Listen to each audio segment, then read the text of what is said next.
Neste vídeo falaremos sobre a segunda fase, o drive, que é a puxada da remada. Para termos um bom drive, precisamos primeiro de um bom catch, que explicamos no vídeo anterior. Vamos ao drive. O drive é uma sequência de movimentos de 3 segmentos do nosso corpo: pernas, tronco e braços.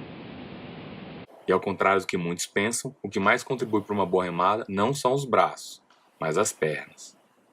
O movimento se inicia estendendo as pernas, depois continua abrindo o quadril, ou seja, levando o tronco para trás, e finaliza flexionando os cotovelos para trás e trazendo as mãos abaixo da linha do peito.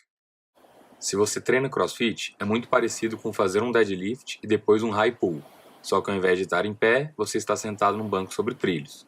Primeiro você estende as pernas, depois abre o quadril, movendo o tronco para trás, e por último você flexiona os braços. No início do movimento, ao estender as pernas, o quadril e os ombros se movem juntos, mantendo o ângulo das costas o mesmo do catch. Só depois que já tivermos estendido um pouco as pernas, mais ou menos quando as mãos passam por cima dos pés, é que começamos a abrir o quadril, ou seja, a alterar o ângulo das costas, levando o tronco e os ombros para trás da linha do quadril. Depois que as pernas estiverem quase totalmente estendidas, é que os cotovelos começam a se flexionar para trás, sem flexionar os punhos e levando a manete em direção ao tronco. O drive termina quando a manete toca levemente sua camiseta na linha abaixo do peito.